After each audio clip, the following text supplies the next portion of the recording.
کہیں کہ ہمارا رب اللہ ہے، پھر اس پر جم جائیں، ان پر فرشتوں کا نزول ہوتا ہے، نہ کوئی غم کرو نہ خوف، خوشیاں مناؤ جنت کی جس کا تم سے وعدہ کیا گیا تھا۔ اللہ کی ربوبیت پر اطمینان جب انسان کو ہو جاتا ہے، میرا رب اللہ ہے، ربی اللہ، انسان کے لیے نہ کوئی کھٹکا، نہ کوئی خطرہ، نہ کوئی خوف، نہ کوئی حزن۔ جو کچھ ہو رہا ہے کس کے اذن سے ہو رہا ہے؟ اللہ کے اذن سے۔ اللہ کے اذن کے بغیر پتا تک نہیں ہلتا۔ یہ کوئی اندھا بہرا مادہ نہیں ہے جس سے مجھے کوئی خوف ہو۔ اندھا بھینسا چلا آ رہا ہو اس سے تو ڈرنے کا ہر انسان کو ڈرنا چاہیے، نہ معلوم کس کو ٹکر مار دے۔ لیکن نہیں، اس کائنات کو چلانے والا ایک سمیع و بصیر خدا ہے، وہ جو میرا دوست ہے، میرا ولی ہے۔ اللہ ولی الذین آمنوا یخرجہم من الظلمات الی النور۔ اللہ اہل ایمان کا ولی ہے، ساتھی ہے، پشت پناہ ہے، مددگار ہے، حمایتی ہے۔ بتائیے جسے یقین ہو جائے کہ اللہ میرا مددگار، اللہ میرا محافظ، اللہ میرا پشت پناہ، اللہ میرا حمایتی، اس کے لیے کوئی خوف ہوگا؟ اس سے کوئی ڈر ہوگا؟ میں مثال دیا کرتا ہوں ایک بہت سادہ، پنجاب کے دیہات کی۔ تو بڑا چودھری ہے اور کوئی غریب کسان ہے۔ اس غریب کسان کے جانوروں کو ہر وقت اندیشہ ہوگا چوری کا، کوئی میری بھینس کھول کر نہ لے جائے، کوئی میرا بیل کھول کر نہ لے جائے۔ لیکن جس کے بارے میں یہ سب کو معلوم ہو کہ وہ جو بڑا چودھری ہے وہ اس کا دوست ہے، اس کی بچیا کو کوئی خوف ہوگا؟ اس کی بھینس پر کوئی ہاتھ ڈالے گا؟ اسے کوئی اندیشہ ہوگا؟ نہیں۔ کیوں؟ کہ وہ بڑا چودھری، بڑا اس کا یہاں کا سردار، جاگیردار، سب کو معلوم ہے وہ میرا دوست ہے، کوئی میرے خلاف اقدام نہیں کر سکتا۔ اس دنیا میں یہ چھوٹی سی بات اگر آپ کے دلی اطمینان اور سکون کا باعث بن سکتی ہے تو ذرا تصور کیجئے۔ میں لفظ تصور استعمال کروں گا صرف اس لیے کہ اس کا ہم جس کو کہتے ہیں ادراک اور شعور کر نہیں سکتے، اگر کے ساتھ کر سکتے۔ اگر یقین ہو کہ اللہ میرا مددگار اور یقین ہو کہ اللہ ہر آن میرے ساتھ ہے، پھر کوئی خوف، کس کا خوف؟ کوئی شے اللہ سے بالا تر ہے؟ کوئی قوت اس سے زیادہ طاقتور ہے؟ کوئی اس کے ارادے کو بدلنے والا ہے؟ کوئی اس کی مشیت کے آڑے آنے والا ہے؟ یہی بات ہے جو حضور نے فرمائی۔ یہ ایمان کا حاصل ہے لب لباب، کہ دیکھو اچھی طرح اس بات کو ذہن نشین کر لو، اگر تمام انسان مل کر تمہیں کوئی نقصان پہنچانا چاہے نہیں پہنچا سکتے، مگر جو کچھ اللہ نے لکھ دیا ہو، اور تمام انسان مل کر تمہیں کوئی نفع پہنچانا چاہے نہیں پہنچا سکتے، مگر وہ شے جو اللہ نے طے کر دی۔ آپ پھر میں کہوں گا ذرا طاری کیجئے، اسے فرض کیجئے، اسے سوچئے۔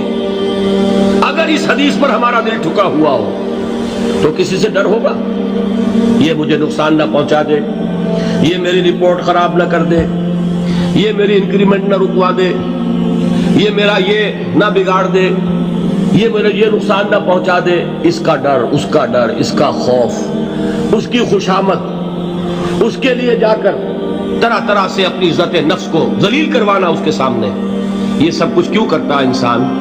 جب سمجھتا ہے کہ اس کے ہاتھ میں میرا کوئی نفع ہے، اس کے ہاتھ میں میرے لیے کوئی ضرر ہے، یہ مجھے کوئی غضب پہنچا سکتا ہے، یہ مجھے کوئی نقصان پہنچا سکتا ہے، یہ میرا کوئی کام بنا سکتا ہے، یہ میری کوئی ضرورت پوری کر سکتا ہے، اسی کا نام شرک ہے۔ جہاں آپ نے یہ سمجھا کہ غیر اللہ کے اندر کوئی طاقت موجود ہے، وہی شرک ہے۔ بتوں سے تجھ کو امیدیں، خدا سے نومیدی، مجھے بتا تو صحیح اور کافری کیا ہے؟ شرک تو یہ ہے۔ جس پر بھی تمہیں یہ خیال ہے، کلمہ ہے یہ کلمہ سوم، لا حول ولا قوت الا باللہ، ذرا اس پر دل کو کبھی اگر آپ تصور کریں، پھر فرض کریں، دل ٹھک جائے اس پر، کوئی طاقت نہیں۔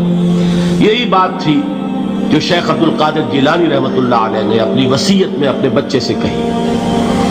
11ویں دینے والے ہیں، لیکن حضرت شیخ عبد القادر جیلانی کی وصیت اور تعلیمات کو کتنے لوگ ہیں تم جانتے ہو؟ یہ جن مقامات تک پہنچے ہیں وہ کس چیز کی بدولت پہنچے ہیں؟ انہوں نے جو پیغام دیا وہ کیا تھا؟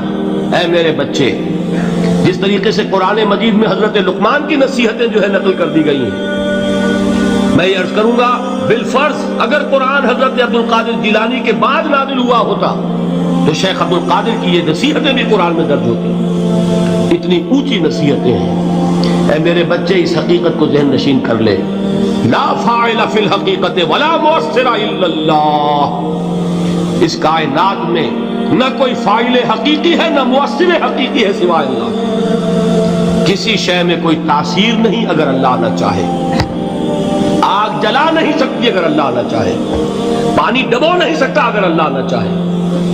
زہر ہلاک نہیں کر سکتا اگر اللہ نہ چاہے. کوئی چیز فائدہ نہیں پہنچا سکتی اگر اللہ نہ چاہے. تو در در پہ کیوں سر جھکاتے ہو؟ در در پر کیوں جبیں سائی کرتے ہو؟ سب کے سامنے کیوں ہاتھ پھیلاتے ہو؟ ایک اللہ سے مانگو، ایک اللہ کے سامنے زمین پر اپنی جبین رکھو. لا فاعل فی الحقیقت ولا مؤثر الا اللہ. نظر آتا ہے ہمیں کہ پانی پیاس بجھا دیتا ہے. پیاس بجھانے کی صلاحیت پانی میں نہیں ہے، اللہ کے اذن سے. کھانا بھوک مٹا دیتا ہے، بھوک مٹانے کی صلاحیت کھانے میں نہیں ہے، اذن رب میں. دیکھیے یہی یقین تھا. حضرت موسیٰ علیہ السلام کا واقعہ یاد کیجئے. سامنے سمندر آ گیا ہے، قوم دیکھتی ہے پیچھے کہ گرد و غبار کا طوفان ہے. معلوم ہوا کہ فرعون اپنے لشکر سمیت آ گیا ہے. لشکر جب چلتا تھا تیز رفتاری کے ساتھ تو گرد و غبار کا جو طوفان اٹھتا تھا اس کا تصور کیجیے. اور لمحہ بلمحہ وہ قریب آ رہا ہے. پوری قوم نے کیا کہا؟ اے موسیٰ انا لمدرکون، اے موسیٰ ہم تو پکڑے گئے. قرآن مجید میں تو یہاں وہ باتیں نہیں لکھی ہے، لیکن تورات میں یہ درج ہے کہ بنی اسرائیل جھگڑنے لگے، دست و گریبان ہو گئے موسیٰ کے ساتھ. موسیٰ ہمیں یہاں مروایا لا کر، اس سے تو ہم ہی بہتر تھے. وہاں کھانے کو ملتا تھا، زندگی تو تھی، بیگار ہم کر رہے تھے، موت تو نہیں تھی. اب جو کچھ ہوگا اس کا تصور کرو، جس طریقے سے ہمارے ٹکڑے اڑائے جائیں گے. تو لڑ رہے ہیں حضرت موسیٰ علیہ السلام سے. یہ تورات کی تفصیل ہے. قرآن میں صرف اتنا آیا ہے، پریشان ہو کر انہوں نے کہا انا لمدرکون، موسیٰ ہم تو پکڑے گئے. اس وقت موسیٰ کا جواب کیا ہے؟ کلا ان معی ربی سیہدین. نہیں، میرے ساتھ میرا رب ہے، وہ راستہ دے گا. بتائیے کہاں راستہ نظر آ رہا ہے؟ یہ ہے ایمان بالغیب. راستہ نظر نہ آئے تب اللہ پر یقین ایمان ہے.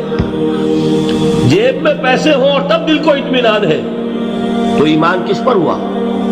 پیسے پر، اللہ پر نہیں. جب وسائل و ذرائع نہ ہو اور پھر یقین ہو کہ اللہ مسبب الاسباب ہے، وہ اسباب کا پابند نہیں ہے، وہ اسباب کا محتاج نہیں ہے، اسباب اس کے محتاج ہیں.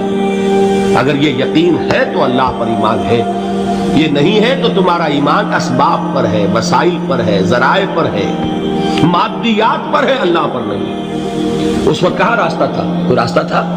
سمندر ہے اور ادھر سے لشکر آ گیا ہے. کلا ان معی ربی سیہدین.